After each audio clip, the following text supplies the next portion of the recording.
জাতি হারিয়েছে আপসহীন নেত্রীকে। এই দল এমন একজন নেত্রীকে হারিয়েছে, তার প্রশংসা করে শেষ করতে পারবো না আজকে সারা রাত যদি বলি।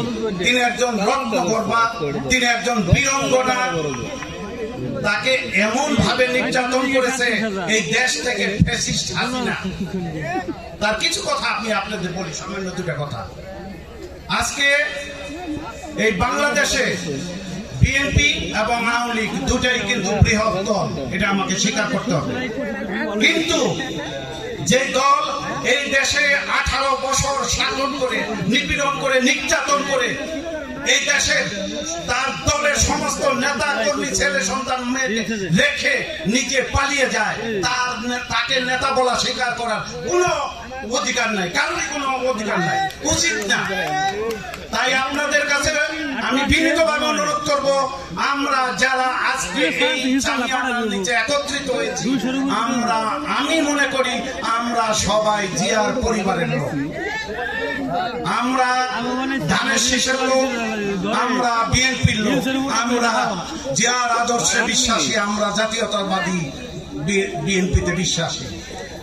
আমি আপনাদের কাছে কি বলবো, আজকের যে লালন জলসা, এই লালন সাইজি একজন আধ্যাত্মিক মানুষ ছিলেন। ওনার জন্ম কোথায়, উনি কিভাবে কুষ্টিয়ে আসছেন, এটা ওনারা বলতে পারবেন, আমরা পারবো না। কিন্তু আজকে এই বাংলাদেশেও কিছু কিছু দল আছে যারা এই গান বাজনার সাথে বিরোধিতা করে, তাদের মতবিরোধ আছে।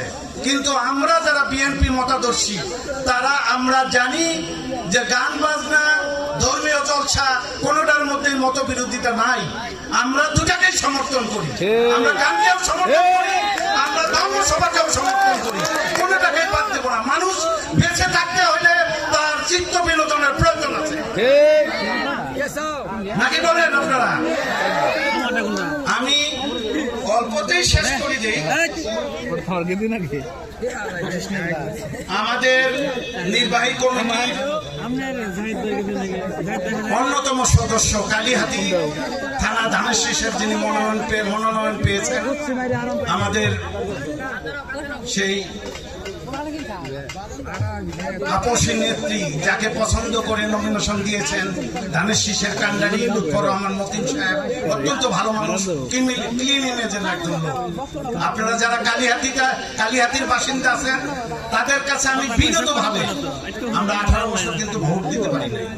আমি আমার ভোট দিতে পারি নাই 4টা নির্বাচনে, আমি আমার নিজের ভোট, আমি কিন্তু সরাই কেন্দ্রের ভোটার। 4টা নির্বাচনে আমি ভোট দিতে পারি নাই। আমি 8 সালে দিতে পারি নাই, আমি 14 সালে দিতে পারি নাই, আমি 18 সালে দিতে পারি নাই, আমি 24 সালেও ভোট দিতে পারি নাই। এইবার আপনারা শিশুদের এবং মায়ের গর্বে একদম নিরাপদ ভাবে সবাই কেন্দ্রে যাবেন ভোট দিতে। যার ভোট যাকে খুশি তাকে দিবেন, কেউ কোনো বাধা দিবে না, কোনো হবে না, সমস্যা হবে না। কিন্তু দয়া করে আপনারা উৎফুল্লভাবে কেন্দ্রে যাবেন, এটাই আপনাদের কাছে আমার অনুরোধ।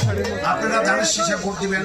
সখীপুরের যিনি ধানের শীষের কান্ডারি, উনি বিশাল ব্যক্তিত্ব, উনি বিএনপির ভাইস চেয়ারম্যান, উনিও টকশো নেতা, উনি খালেদা জিয়ার খুব কাছের লোক। এক সময় তারেক রহমান খালেদা জিয়ার পক্ষে হাইকোর্টে, সুপ্রিম কোর্টে মামলা লড়বেন এমন কোন মানুষ ছিল না, তখন উনি ছিলেন তাদের আইনজীবী। ওই লোককে সখীপুরে নমিনেশন দিয়েছেন। উনি একজন অত্যন্ত ভালো মানুষ, ভদ্র মানুষ, স্পষ্ট ভাষায় সুন্দর সুরে কথা বলেন, শুদ্ধ ভাষায় কথা বলেন। আপনারা যারা কাকরাজানের লোক আছেন, তাদের পায়ে ধরে আমি মিনতি করি, আপনারা দয়া করে এইবারকার মতো ওনাকে ভোটটা দিয়ে দেখেন।